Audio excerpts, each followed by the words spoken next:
Can everyone see my poems? Okay. So the first one is called Shopping Mall. One day, sadness becomes the lived and unlived. You will want to wander in a shopping mall. The climate is always perfect. The light in constant brightness, and everything smells like mint happiness. Even the shoes, soft and sweet, like bubblegum. Everyone is enjoying their stroll like their first ever stroll through life, their faces full of hope and leisurely purpose. The chronically infirm, the jaded, the party poopers are nowhere to be seen, thank goodness. Even the cleaners look happy to be here, constantly polishing, sweeping, wiping away every speck of invisible dust. Continuous music hovers in the background, so pleasant you don't even hear it. You could be in Dubai, Singapore, and ready to step out into the heat, or better yet, stuck in some busy airport among everyone on the cusp of some kind of journey. Where are you, bearded man, Walt Whitman, Allen Ginsberg? I saw you standing in front of a shop window in Westfield. You were not eyeing up the inkwells. Lost in a world of glass and shiny contours, you were watching the boys and the girls as they waltzed down the marbled floor, their pristine shopping bags swinging, whistling a tune of pure happiness.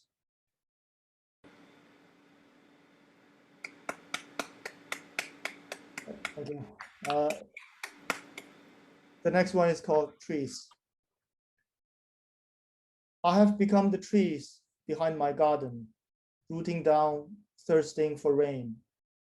I try to perfect the small things, pushing out a bud or putting a nut in front of a squirrel. Occasionally, signs from another world appear in the sky, ribbons of contrail looping like handwriting. I much prefer the clouds as they march across the sky and feel the motion of an ocean liner going somewhere.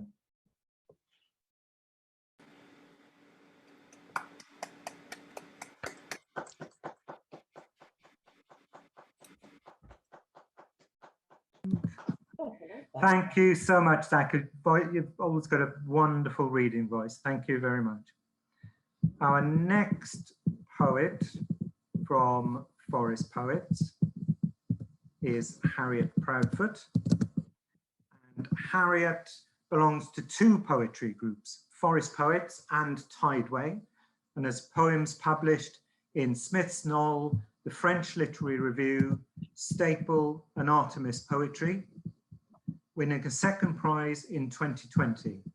Her first collection, Findings, was published with Dempsey and Windle and will have its launch this autumn. Please welcome Harriet Proudfoot.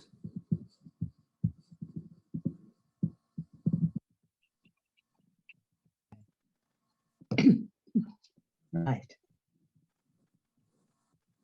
This is a pearl. Lee, where are you? Paul, you've still got your screen share on. Oh, sorry. Thank you, Maggie. No probs. Here we are. Right.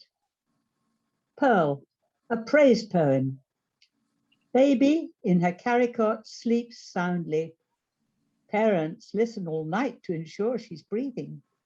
Mary Margaret, the midwinter flower, cupping her head in my hand to lift her from her first bath at home, gentle as falcon or hawk of the tower. First roll off a low bed, we each have a surprise, much mirth and no madness. In her pram, singing to the trees, with solace and gladness. Two baby seals face each other on the floor, toothless smiles and instant efforts to reach the other, energetic propulsion, backwards, so joyously. Canada, midnight knock from police, report of a chainsaw in operation. We take them up to meet the operator. She delights to demonstrate her winter exercise, rocking her cot right across the room, steadfast of thought. Peeping out between a cherry sapling and its stake, she is invisible, of course, well made, well wrought. Her father snaps her triumph as she summits the stairs in her red snowsuit. Far may be sought ere that she find a neighbour's son's birthday. The two children bounce together on a bed among balloons, much mirth and no madness. Long flight back to Scotland. Mother with jet lag wakes to see both little hands full of garden tulips. All good and no badness. The old home in England. The shepherd brings her a lamb to feed. So courteous, so kind. She and her uncle compete to stand on their heads. She is 3, he is 6'5", as patient, as still, and as full of goodwill. Mary Margaret, my midwinter flower.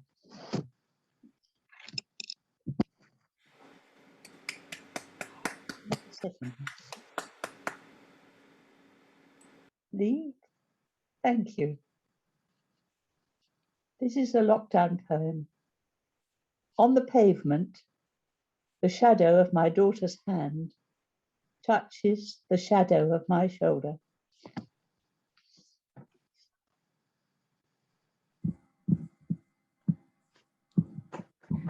Thank you very much, Harriet. Another of our forest poets who's just had a fantastic reading. It's been so lovely to hear you both. And now, our next poet coming up.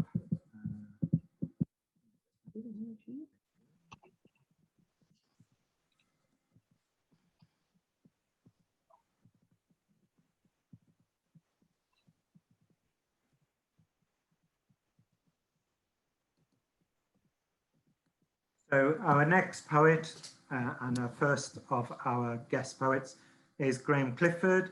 As well as being a poet, Graham is a head teacher. His first 2 collections, Welcome Back to the Country and The Hitting Game, were published by Seren. Computer-generated Crash Test Dummies was published by the Blacklight Engine Room. Against the Grain published his collection Well. And his current collection is called In Charge of the Gun, published by the Blacklight Engine Room again this year. You can find more details about Graham on grahamcliffordpoetry.com. Ladies and gentlemen, please welcome Graham Clifford. Lovely. Thanks very much, Paul. And thanks, everyone. First of all, Harriet and Zack, lovely poems. Well done. Very, very accomplished. Really enjoyed hearing those. And it's a pleasure to be reading with Maggie this evening. And yeah, thank you very much for inviting me, Paul. First thing to say is, obviously there's lots of resonances going on at the moment. When we hear people read, we really are hearing reflections and echoes of what we've been thinking, sometimes the same, sometimes very different during lockdown. But something I've been thinking a lot recently is about animals, and they're not having a very good time of it. I'm a vegetarian, but I'm not sure how much good that's going to do. But okay, I just want to get my poems up. Okay, can we see this, Paul? And everyone? You can see this? Yep, great. Okay, I'm screen sharing. Okay, the white baboon. A white baboon became important. Everyone visited the zoo to see what he had done to become so important. He reflected everyone's life back. I beg your pardon. I'm having computer issues. I'm going to start again. The white baboon. The white baboon. A white baboon became important. Everyone visited the zoo to see what he had done to become important. He reflected everyone's life at the breakfast table back at them. Who could not be moved by the white baboon and his achievements? He was also an excellent draftsman. Sometimes it was the tops of houses he could make out from his cage, or a visitor he remembered. A keeper brought him canvases to use the paint he had made, using oil from tapir excreta and rocks that children still threw at him. By humanely removing the top off his skull, neuroscientists properly understood the white baboon's importance and helped us to. This success coincided with a dip in zoo ticket sales, attributable to the allowable and expected mid-implementation slump brought about by edgy economic policy. There were no ill effects from his surgery or the subsequent analysis, which involved sedated journeys to the best universities. At K University, he was allowed to dress in jeans and a t-shirt. The baboon was once beaten for an affair with a handler's wife. They sold the research paper in the souvenir shop. The baboon went bald, grew back his hair, dreamt he was flying, dreamt of real places he'd never been to, and drew and drew and drew. He tattooed one of his peers with his own language and smashed 3 suns on a boulder near the tire swing. In summers, he was captivated by the skittish algorithm of sunny gnats. He understood. Yeah, Paul's right. I am a head teacher and was during the lockdown and will be again in September. And during that time, still trying to write, and as many people are. I started writing stories, short stories, or what seemed like kind of plots for B movies, and following that kind of line of thought whereby you can start somewhere and just follow that and see where you end up. Bang. No one had the slightest notion that Mary Ann was going to turn into a cloud of pink mist by blowing herself up in the chandeliers. Her dozens of siblings reported she had been happy, taking a lead role in the festivals her town celebrated faux naively. Her parents seemed to shrug a lot and not say anything behind their more expressive children in TV interviews. Mostly conversation went to the fact of her choosing the Chandlers. None of the family was seagoing. They lived as far as you could be from the shore. Her parents insisted the coffin was filled with the smeared windlasses, deck eyes, snap shackles and trays and mats and coasters. They dutifully returned to the grave each anniversary, though they always appear to those who look on and don't know to be lost and to have found the plot by happy accident. So yeah, I was following a few kind of lines of thought and wondering where it was going, and often as much as a surprise to me as it may well be to others. As Paul said, I am a teacher and often will reflect on why I've become a teacher in lots of different ways. And I have been thinking about learning and things that I learn and how I learn. And growing up, there were 2 things which seemed to really stick to me. I mean, there are other things which stuck to me. I did learn other things, more than 2, but 2 really pertinent facts stuck to me and seemed to come together in this poem. Catamarans. He knew this to be important. Catamarans. Landlocked, something in the blood tugged at him to ensure we understood how twin hulls could slice the sea like a Stanley knife with 2 blades, a matchstick separating them, to detach fillets of face skin so the fattest telltale scars would grow. This was the other fact we needed to know. Yeah, facts that we pick up. And Catamarans, wondering why. The next poem I'm going to read is to do with, again, experiences of being a teacher and working with families, you know, often, not always, but often families who are, you know, vulnerable and need support and help, even more so now, but previous to the pandemic and after, I expect, sadly, as well. Recognizing Homo erectus. In the British Museum with skeletons in a hut full of fragments, you can't get away from the memory of the family that lives in one room. Bunk beds and camp beds and the illness of a father that gets into the fibers of everything like the smell of fried mackerel. He will get up and walk to work and come back and lay there like bared electric flecks, unsafe in the dark, eyes open looking at nothing. His children might inherit this or mature too quick in order to deal with it. But the story is his wife doesn't get a mention, and before anyone can help, something has happened and a new family is crowding into the small room. I've been writing for some time now. I spent some time going along to the Forest Poets as well. Really enjoyed it there. It's really helpful, and tried out a few poems that got published later on there. But recently and during the lockdown, I thought, well, okay, it's been a while. I should be attempting to write about the big themes. So let's go for religion. So this is about religion. One of my poems about religion. The righteous path. Then there were Jesuses everywhere. They crowded like water fleas in the supermarket and butted into light bulbs at night like moths. One woman had a desiccated one set in a band sort of resin and wore it as a brooch. Every tiny tooth perfect in miniature. Think yawning baby shark. A really big one decided its job was to stand on the horizon like an inaccurately beneficent history that everyone colludes with because of the way light congratulates the enormous softening edges in a watercolor way. Journals would flatten them in their thousands on B roads in the sweltering mating season, and some teenagers kept them in boxes and grew attached to how their Jesuses made nests from the rips of dead other Jesuses, how they would look mournful weaving legs. You turned into Jesus, and I say it must be tiring. I know how hard it was just to be you, and now you are Jesus. You must find it difficult to juggle this and your family and work commitments. Not at all, you say. It was like stepping into a warm room. As soon as I decided, I got this kit and the address to a website where I could dump my past. I got this enameled badge and all this paperwork. Work had been fine. I'm now seen as a kind of mascot or lucky charm. But you didn't mention your children, I say. Jesus didn't have kids, you reply. So that was me looking at a big theme. And then I carried on. I thought, okay, that's interesting. I've had a look at Christianity. Let's have a look at Buddhism. Dubious morals. Then there were all these Buddhas everywhere, in every color. I remembered flesh tint from when Tabitha and I were art students and the concept made us laugh. There was an alizarin crimson one.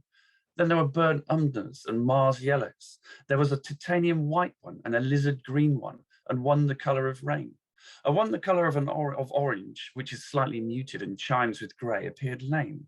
I called it over and picked up its foot, and it leapt me like a compliant and beaten donkey. There was nothing there, and though it was in tears, I shooed it away. It limped to a park bench and started praying. When I told Nova later, she said it was either psychosomatic, which we both immediately acknowledged as a real thing so as not to offend, or that Buddha was of dubious morals. Can Buddhas be mad? I mean, can Buddhas be bad? I mean, isn't the fact of being a Buddha a sign that it really couldn't be criminally minded? I asked her. She looked at me like I was an idiot. And I remembered what had happened to us when we had dropped off grid and hitchhiked to the furthest beach we could find on the map. We had sat on a freezing shore littered with whale ribs and mortar casings, and I'd bought a dirty bomb that didn't work from a Jesus with tattoos of himself on his forearms. That bastard, I said. That bastard, Nova echoed. So my next poem, Peking, has the line in it from which I take the title of my book, In Charge of the Gun, available. I'm not sure if you can see what's going down the bottom of my thing, but from my website, please do invest. Nearly Christmas. Peking. It's so great now everything is finished. No need for any more building or to make cars which go faster. They can't. The scientists can show how it is scientifically impossible to shave off a millionth of a second in the 100 meters or 1500 or marathon. All the gold is mined, oil is all used, tower blocks couldn't get any taller even if they wanted to. I walk down the high street and find a drunk man and his drunk girlfriend living in the front of a shop which closed because there was no need for what it stocked in a world where every optimum had been attained. I don't think I can drink anymore, the man said to me. Can I have your car key and jacket? I had no reason to say no and gave them to him and his girlfriend. I went with them. On our journey, we met an owl that could talk, successfully shut down a deserted nuclear power plant, and all made love in a farm outhouse. I'd been pretty unconfident my whole life. I had so many stories in me that hadn't even started, so I just followed quietly and was soon in charge of the gun. My next poem is again a reflection on the pandemic and what we've all been led to, but was started just before the pandemic. I think I'm reading a lot of writing from people, novelists and poets who had already been thinking thoughts which are really appropriate to where we are now. It was out there, wasn't it? Our actions in the world, it was understood that it wasn't going in a good direction. But still, good can come out of it. Clean. We all learn how to make things so clean they can never be dirty again. How did we manage before, everyone asks. Dirt now cannot affix to the shiny surfaces or any mucky divots. Even the air gleams. Anything with a mass is cleaned at a subatomic level. There are industrial estates where the dirty is transported in to be cleaned. In giant hangars, they apply the foam, which does the job according to the procedure and allowing room for the ethos. This whole palaver is considered man's highest achievement. Those who can sense a ripple effect, even in church, even if they don't go. In time, there is discovered a village in the shadow of a mountain where not everything is clean. Old books smell of paper being eaten and gum agar. Bed sheets are seamy. There is a girl with black crescents of dirt under her nails and a knot in her hair from it being dangled in jam. The sun doesn't get into their valley until late in the morning and leaves early, so shadow pours in and they sleep.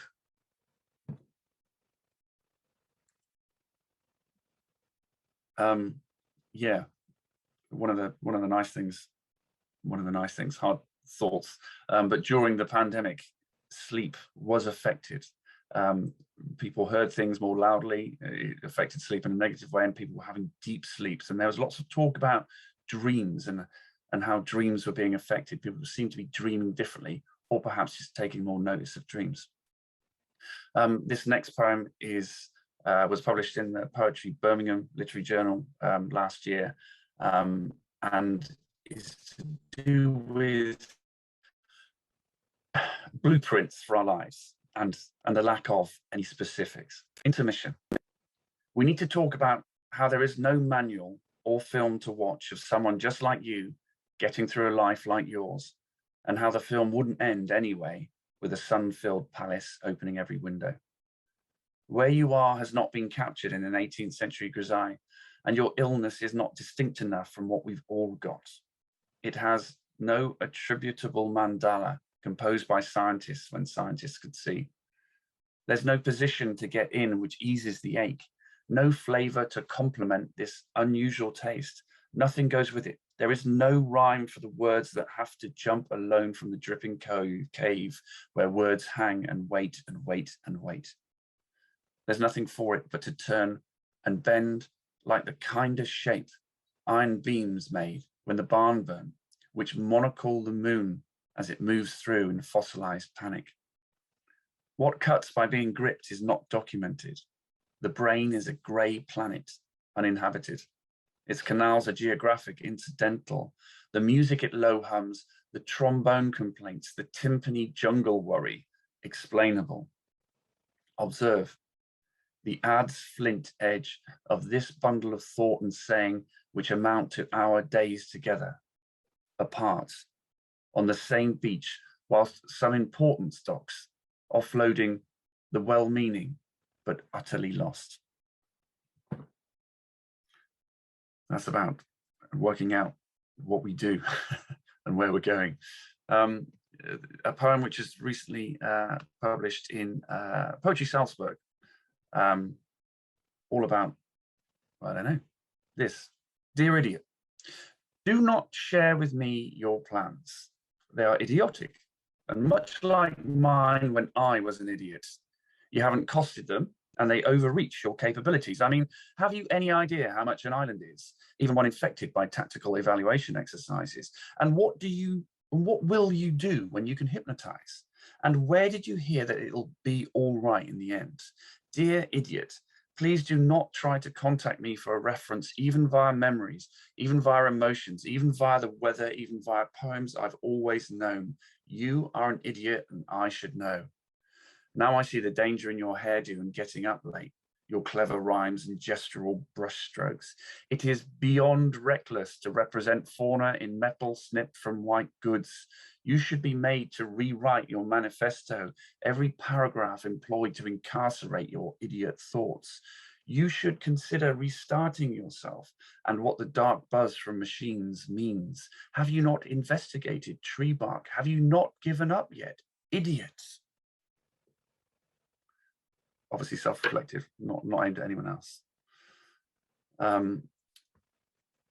Okay, it's very strange not having any feedback I'm presuming you're all still there. I can see a little bit of movement in the bottom of from a few people. Brandon's relaxed, really relaxed. I keep seeing him kind of really chilling out, let down. It's brilliant. This is to do with narcissism / sociopathy. Written by, directed by, and starring you.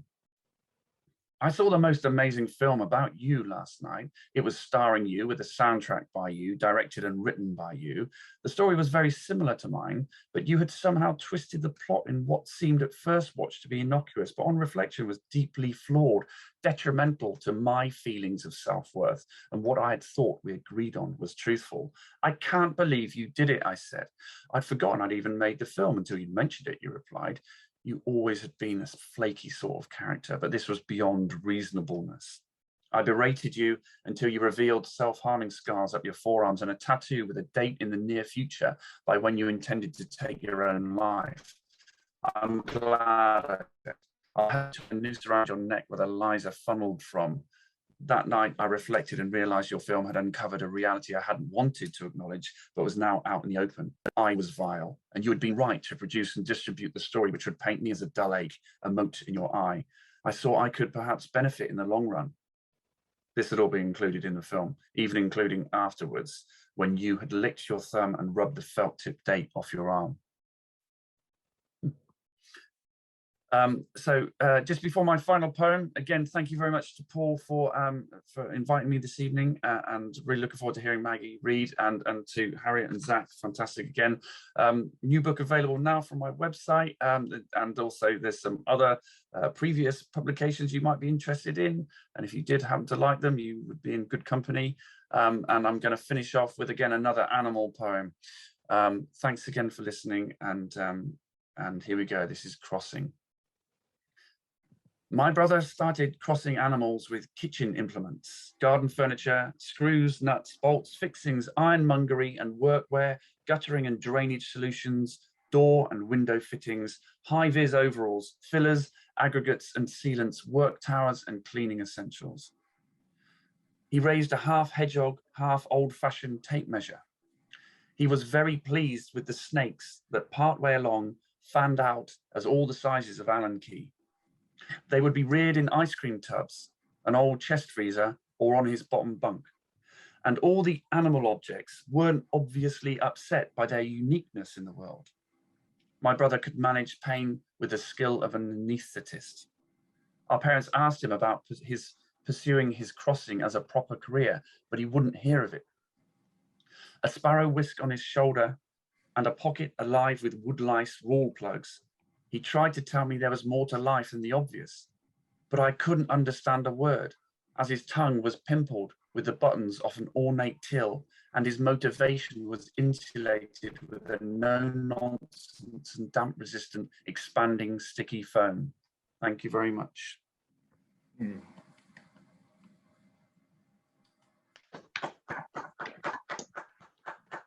Thank you so much, Graham. Tremendous writing, especially.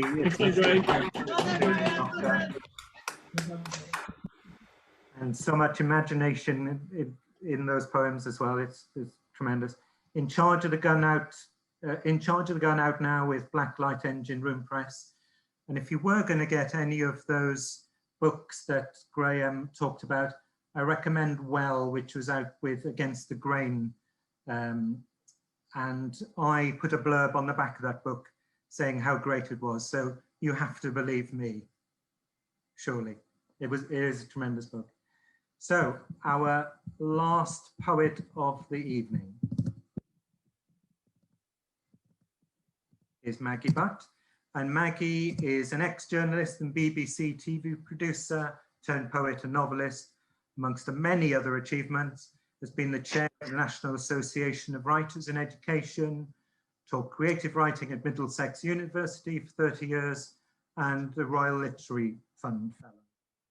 A long-time member of the Palmer's Green Stanza in North London, run by Catherine Gallagher. Her sixth and latest collection, Everlove, is out now, published by the London Magazine Editions, and you can find more details about Maggie on maggiebutt.co.uk. Everybody, please welcome Maggie Butt. Thank you so much. Thank you, Paul, for inviting me. Thank you for everyone for coming. Thank you for marvelous poems, Harriet, Zack, and Graham, of course. There were some wonderful poems, wonderful lines that I wish I'd written. So I'm going to try to do some kind of techie stuff, which might go horribly wrong. So let's just see where we go with it. As Paul has said, my latest book is Everlove, published in April this year. And this book is in 3 parts. The first part of it is about the refugee situation, refugee crisis. The second part is about other things that make me despairing or angry in the world.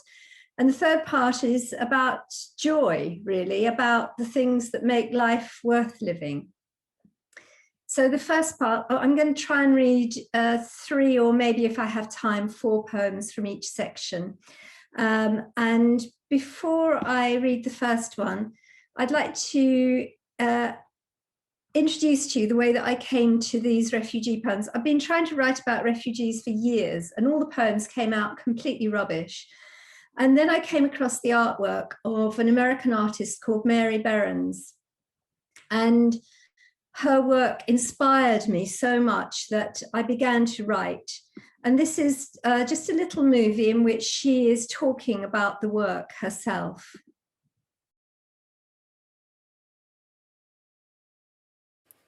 Run is a series of images depicting some form of refugee flight. They are reassembled photos sourced from the internet, history books, and other media. Technically, they are laser prints on bond paper. The images are recreated by enlargement, fragmentation, and distortion, then reassembled in a grid and finally wrapped in plastic bandages, which gives them a reflective, shiny surface. Each piece is approximately 22 by 34 inches. They are displayed frameless and are suspended 3 inches from the wall by invisible tabs, creating the illusion of floating, unsupported photographs. With this series, I'm interested in making work which, through its raw materiality, conveys the ragged and terrifying condition of refugee flight.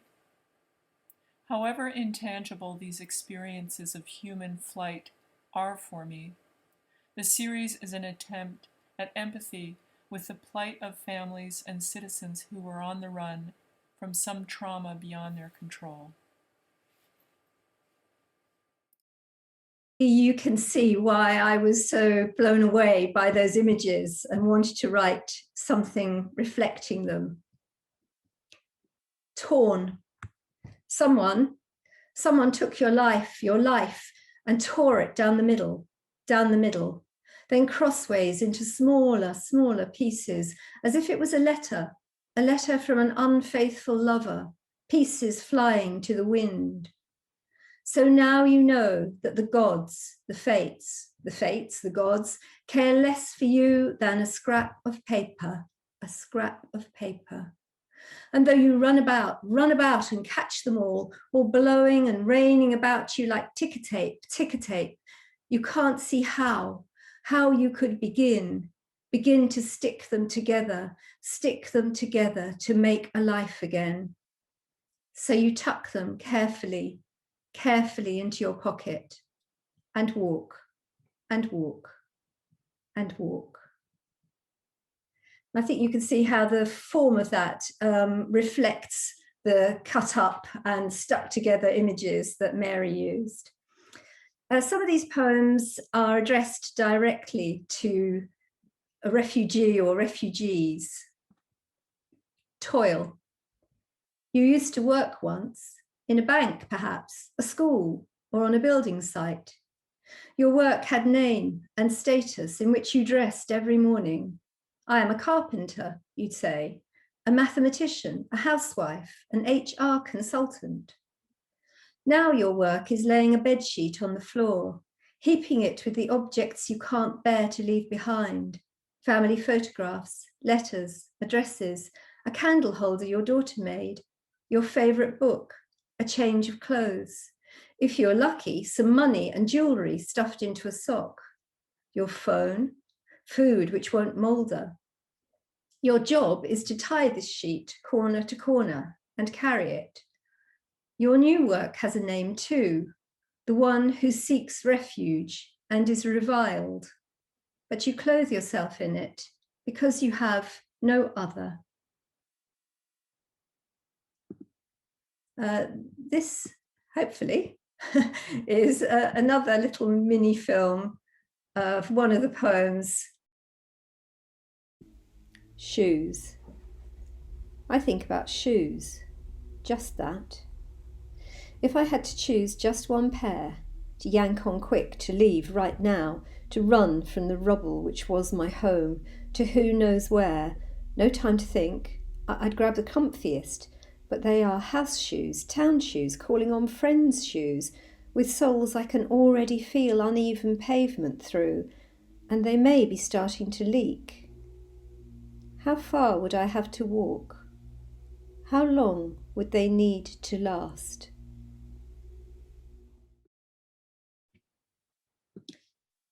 So you can see that some of the poems were me thinking about the whole situation.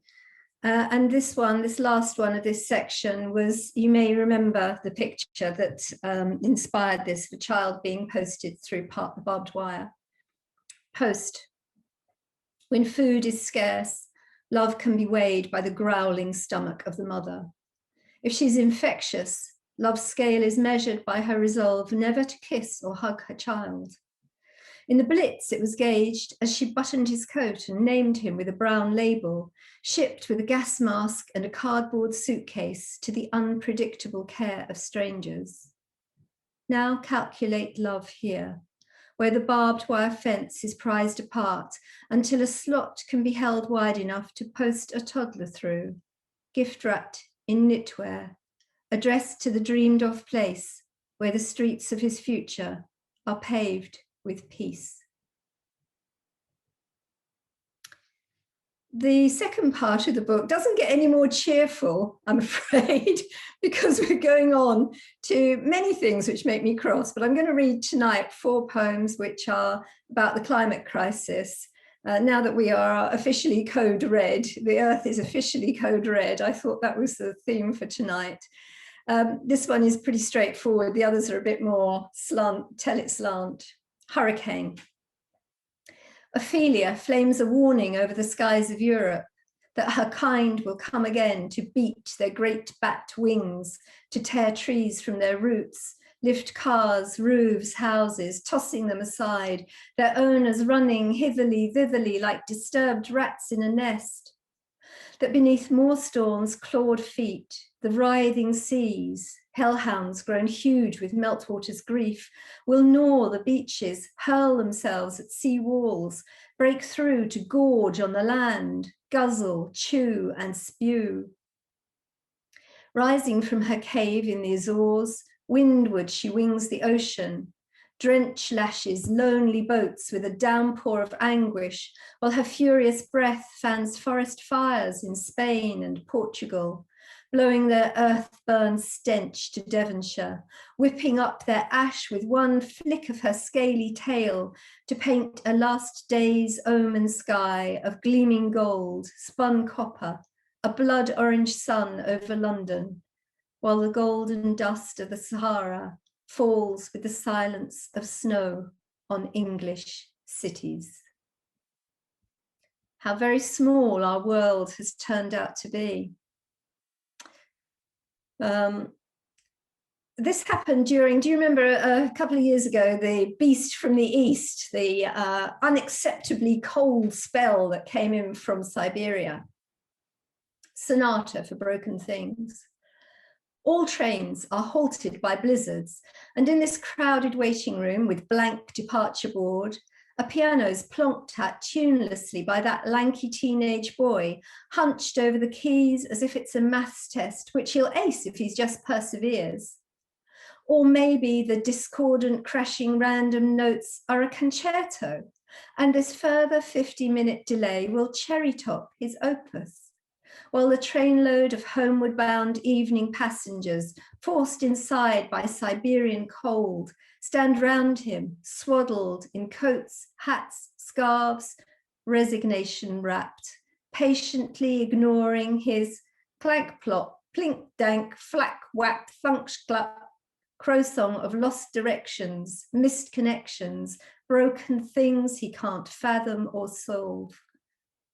Frozen fields stretched out beside the track, sparrows shivering in snow-whirled dark, the equations of have and have not, and more wanderers without warm homes at the end of the line than he can ever calculate. The next poem, I really hate it when people say this poem was based on a dream, but it really was, or maybe it's a kind of post-apocalyptic vision. The Fallen, huddled round brazier, backs to the world, in robes of slush grey tatters, bare feet charcoaled with city dirt, toenails inked. Their wings are sodden hunks of feathers, greasy and furled, tight as fists. One shuffles to fetch a smoke, and the brazier's stuttering blue flame hurls shadows up once beautiful faces. Unwashed hair hangs lank around sculpted cheekbones, eye sockets sunken as skulls. The dog end glows red before it's palmed on, and the circle closes, blocking the curious, prohibiting pity. One speaks, and the sound is an iceberg splintering. Another replies with the crackle and roar of forest fire. And the last poem in this section is another one which is really about the climate crisis, but also telling it very slant. And in this one, the month of March is speaking, and it turns out to be a particularly horrible 10-year-old. March. Ha ha, yardy yah, hoiking up the heater until all your little froggies start gripping and slithering, brawling up a pond storm, spewing out frog spawn, and all your soppy, silly buds simpering curtsy-like, la la la, daffy down dillies, and all the stupid sheepies bleating while birthing, sloppering out their mewling lammykins on the grassy green, and all the never-learned peeps, optimisted, hope-blinkered, cheerful and head-soft, let little chiddlings disvest, unglove, cast clout, slip scarf, saying, in like a lion, out like a lamb, and me snickering, ha ha, this'll learn you. Temp drop, ice nose, sleet slash, hail hurt, flake fall, freeze ball, snow storming, blizzarding, hiding up the lambkins and the daffodillies, spring clean, start fresh, white bright. The next poem is a sort of midway between the second section and the third, because although it is about this terrible year, 18 months or more now that we've had, it also has a tiny bit of hope in it. I don't know about you, but on our worst days all through the pandemic, we said, what are we going to watch tonight? And oh, let's have an episode of The Repair Shop, because that gave us some positivity in our lives. The Repair Shop.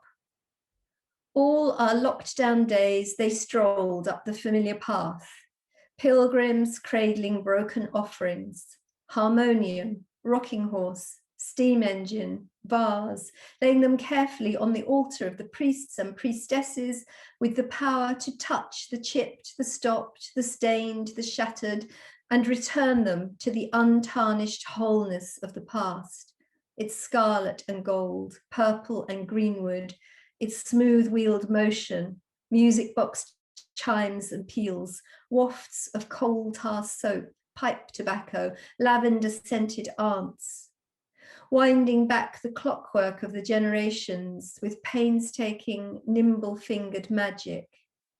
And we, the hungry-eyed, watch for a sign that our splintered world could be restored by someone with the skill and patience, the paint, glue, solder, or stitch to repair time, to return us to the days before the age of touch slammed shut in our astonished faces.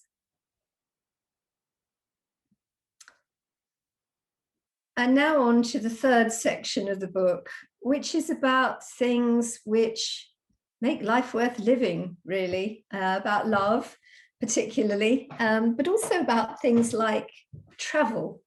And this particular poem, Fjording, came about when I discovered that the word fjord has various meanings, but one of the meanings is the place where you travel across. And this is in the voice of the fjord. Fjording. Don't be taken in. I'm not a body of water, not even a slick of moonlight or a black depth of despair, but a half-heard call that burrows into your brain, hatches and multiplies until you see float shapes everywhere, in wooden clogs, hollow trunks, giant leaves, and you find yourself thinking about lashing logs together, or whether you could swim so far without the cold gripping your heart to the stillness of stone.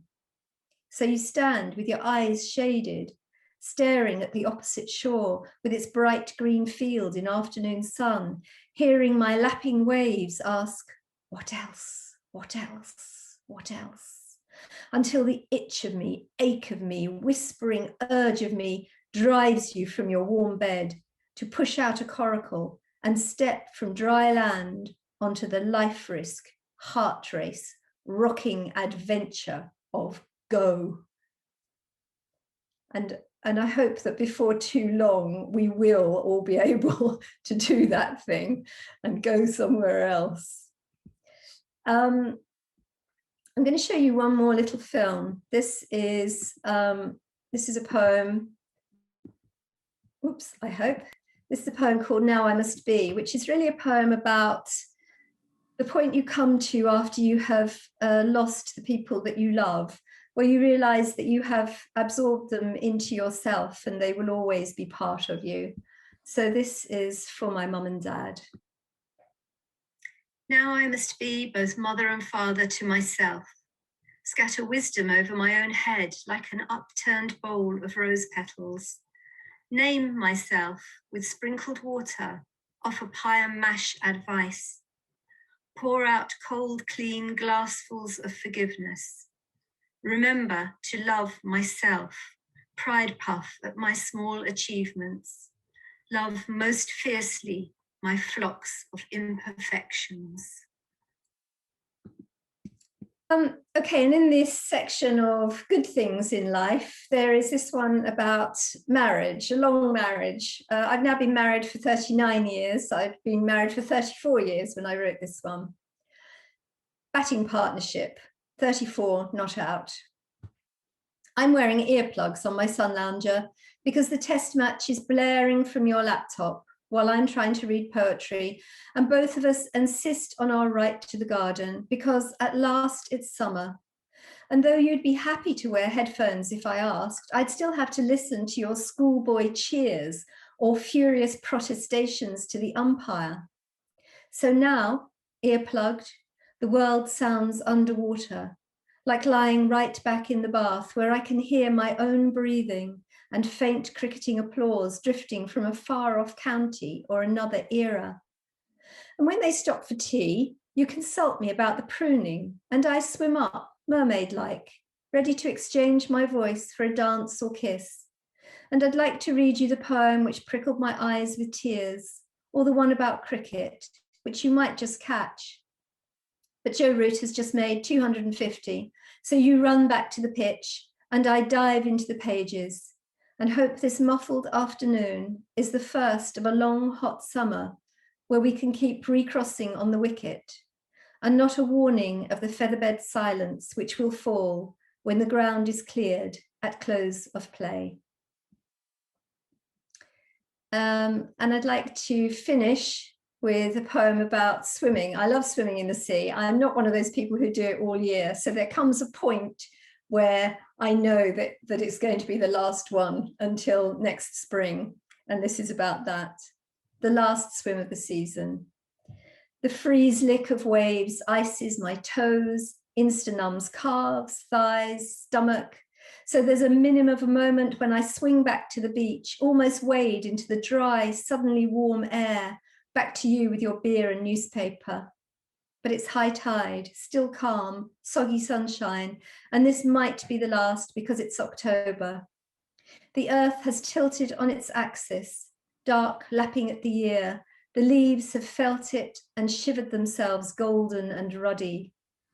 So I swivel again, count to 3 and duck right under, gasping at shock, bob up, not dead, lower myself again, the water cold skimming my back and shoulders with each stroke that takes me further from changing my mind, telling me this is what it means to be alive, battling undertow current with nothing except my own muscle and will, drenched by loss but never submerged, sun on face, inhaling seaweed smell, salt zinging lips, every pore tingling, blinded by the brilliance of light frisking on water, out of my depth again, with the power in my body to choose to live, to do this over and over, shedding my desk-bound, clothes-trussed self, diving in until cold has woken every millimeter of skin, reminded me how it's meant to feel, to be alive, alone, alive, a part of everything.